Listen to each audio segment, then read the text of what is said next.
কেউ ঠিকই বলেছে, চিন্তা এবং চিতার মধ্যে খুব সামান্য পার্থক্য আছে। কারণ চিন্তা জীবিত মানুষকে পোড়ায় আর চিতা মৃত মানুষকে পোড়ায়। এই পৃথিবীতে কিছু মানুষ বিনা কারণেই চিন্তা করে, বিনা কারণেই নিজের মনকে বিরক্ত করে।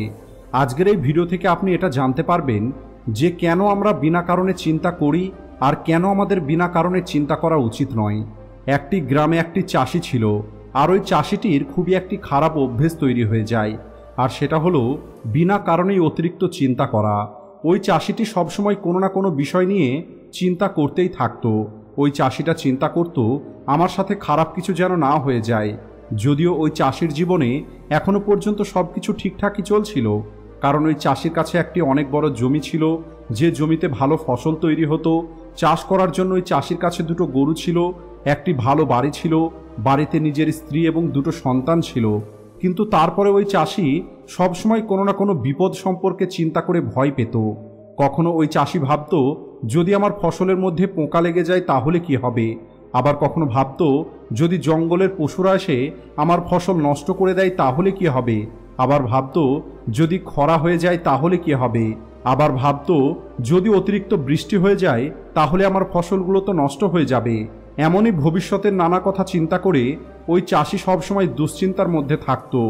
যেমন চাষ করার আগে আমার গরু যেন অসুস্থ না হয়ে পড়ে, আমার সন্তানদের ভবিষ্যৎটা কী রকমের হবে, বৃদ্ধ বয়সে আমার কোনো বড় অসুখ হয়ে যাবে না তো, আমি যখন বৃদ্ধ হয়ে যাব তখন আমার সন্তানরা আমার খেয়াল রাখবে তো। এই রকমই নানান চিন্তা ওই চাষি করত। আর চাষির এই অতিরিক্ত ফালতু চিন্তা করার কারণে এখন ওই চাষি আর নিজের কোনো কাজে সঠিকভাবে মন লাগাতে পারত না। ওই চাষির স্ত্রীও বুঝতে পারে যে তার হাজবেন্ড বিনা কারণেই চিন্তা করার অভ্যেস তৈরি করে নিয়েছে, আর এই কারণেই অনেকবার ওই চাষিকে বোঝানোর চেষ্টাও করে যে আপনি বিনা কারণেই অতিরিক্ত চিন্তা করছেন, আপনি এই সমস্ত চিন্তা করা বন্ধ করুন। কিন্তু কোনোভাবেই ওই চাষি এই অতিরিক্ত চিন্তা করাটা ছাড়তে পারছিল না। আর এর কিছুদিন পরে ওই চাষির স্ত্রী জানতে পারে পাশের গ্রামে একটি মহাত্মা এসেছেন, আর ওনার কাছে সমস্ত সমস্যার সমাধান আছে। আর এরপরে একদিন ওই চাষির স্ত্রী চাষিকে নিয়ে ওই মহাত্মার আশ্রমে গিয়ে পৌঁছায়। ওই মহাত্মা অনেক বেশি বুদ্ধিমান এবং জ্ঞানী ব্যক্তি ছিল। আশ্রমে আসার পরে ওই কৃষক এবং ওনার স্ত্রী নিজের সমস্ত কথা ওই গুরুজিকে বলে। ওই কৃষক বলে, গুরুজি, আমি সবসময় কোনো না কোনো বিষয় নিয়ে চিন্তা করতে থাকি। আমি বেশিরভাগ সময় সেই সমস্ত খারাপ ঘটনাগুলো নিয়েই চিন্তা করি যে ঘটনাগুলো আমার সঙ্গে ভবিষ্যতে ঘটতে পারে, যদিও ওই সমস্ত ঘটনাগুলো আমার সঙ্গে আজ পর্যন্ত একটাও ঘটেনি। ওই গুরুজি কৃষকের সমস্ত কথা মনোযোগ দিয়ে শোনার পরে গুরুজি বলে, ঠিক আছে, তোমরা দুইজন আগামীকাল সকালে আমার কাছে আসবে, আর এরপরে আমি তোমাদেরকে সমস্যার সমাধানটা বলে দেব। পরের দিন সকালে যখন কৃষক এবং ওনার স্ত্রী এই গুরুর কাছে আসে, তখন তারা দেখতে পায় ওই গুরুজি অনেক বেশি চিন্তার সঙ্গে মাটিতে বসে আছে, আর গুরুজির সামনে একটি দুধের গিলাস রাখা আছে। গুরুজি বারবার ওই দুধের গ্লাসটিকে দেখছিল, আর কখনো নিজের হাতটা নিজের মাথাতে রাখছিল, আবার কখনো মাটিতে রাখছিল, যেটা দেখেই বোঝা যাচ্ছিল যে গুরুজি অনেক বেশি চিন্তাতে আছে। আর এই দৃশ্যটা দেখে ওই কৃষক জিজ্ঞেস করে, গুরুজি, আপনি এত চিন্তার মধ্যে কেন আছেন? আপনার সামনে দুধের গ্লাস রাখা আছে, আপনি এটা পান কেন করছেন না? এরপরে গুরুজি বলে, আমি এটা চিন্তা করছি এই দুধটা বিড়ালে না খেয়ে নেয়, অথবা এই গ্লাসের দুধটা যেন পড়ে না যায়। আমি এই দুধটা পান তো করতে চাই, কিন্তু আমার মন চাইছে না। আমি তো এটাই চিন্তা করছি, যদি এই দুধটা খারাপ হয়ে যায়, অথবা যদি এই দুধের মধ্যে কোনো বিষাক্ত পোকা পড়ে যায় তাহলে কি হবে? এটা শুনে ওই কৃষক জোরে জোরে হাসতে শুরু করে। এরপরে ওই কৃষক বলে, গুরুজি, এখানে এত চিন্তা করার কি আছে? এটা তো গ্লাসে রাখা একটি দুধ, যদি এটা বিড়ালে ফেলে দেয়, অথবা এই দুধটি যদি খারাপ হয়ে যায়, অথবা যদি কেউ এই দুধটা পান করে নেয়, তাহলে কি এমন হয়ে যাবে? আপনি পুনরায় এই দুধটা পেয়ে যাবেন, আর এই কারণেই আপনার চিন্তা করাটা ব্যর্থ। আর এখনো পর্যন্ত না এই দুধটাকে বিড়ালে ফেলে দিয়েছে, না এই দুধটা খারাপ হয়ে গেছে, আর না এখনো পর্যন্ত কেউ এই দুধটা পান করে নিয়েছে। তাই আপনি চিন্তা না করে দুধটা এখনই পান করে নিন, তাহলে আপনার এই চিন্তাটা দূর হয়ে যাবে। কৃষকের মুখে এই কথাটা শুনে গুরুজি একটু হাসে আর বলে, আমিও তো তোমাকে এটাই বোঝানোর চেষ্টা করছিলাম, ভবিষ্যতের এই সমস্ত কথাগুলো চিন্তা করা ব্যর্থ, যেটা আমাদের সঙ্গে এখনো পর্যন্ত হয়নি, আর অনেক বেশি সম্ভাবনা আছে যে সেটা কখনো হবেও না।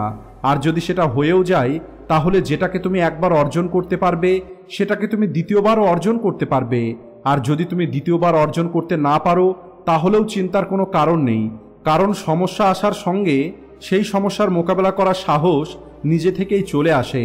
এই কথাটা শোনার পরে ওই কৃষক ভাবে কেউ যেন তার গালে একটি জোরে থাপ্পড় মেরে দিল আর তাকে ঘুম থেকে জাগিয়ে দিল।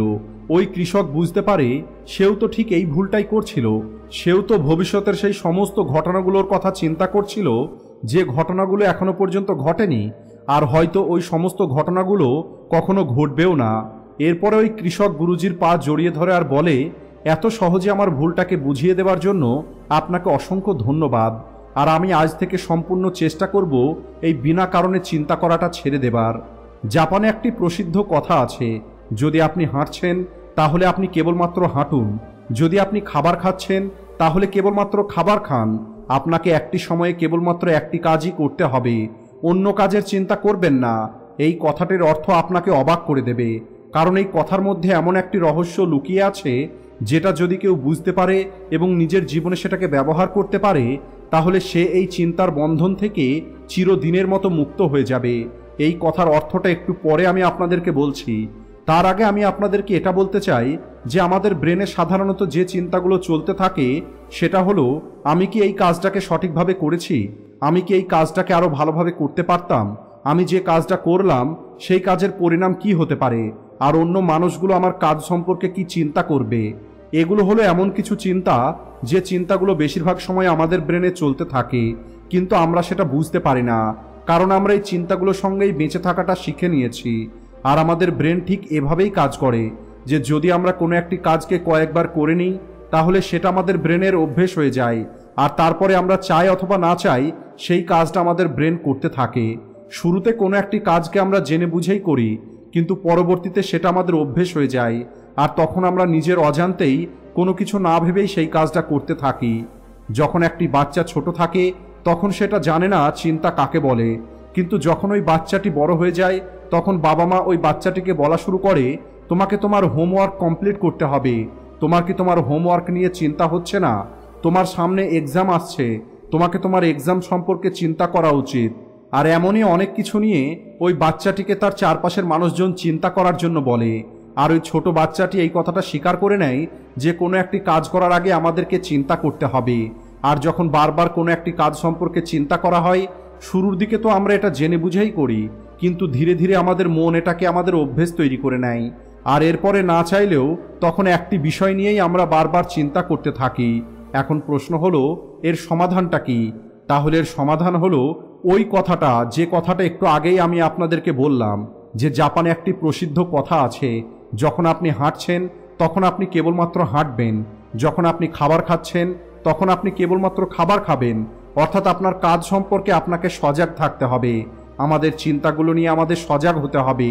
আমাদের ক্ষণিকের জন্য দাঁড়িয়ে এটা চিন্তা করতে হবে যে আমরা না চাইলেও একই ঘটনা সম্পর্কে বারবার চিন্তা করছি না তো। আমাদের সম্পূর্ণ সজাগ হয়ে এটা দেখার চেষ্টা করতে হবে যে সারাদিন আমাদের ভিতরে কী রকমের চিন্তা আসছে। আর যখন আপনি এটা করা শুরু করবেন তখন ধীরে ধীরে আপনার মনটা শান্ত হয়ে যাবে। আর যদি আপনি আপনার মনে আসা চিন্তাগুলোকে সজাগ হয়ে দেখতে চান, এর জন্য আপনাকে প্রতিদিন ধ্যান করা শুরু করতে হবে।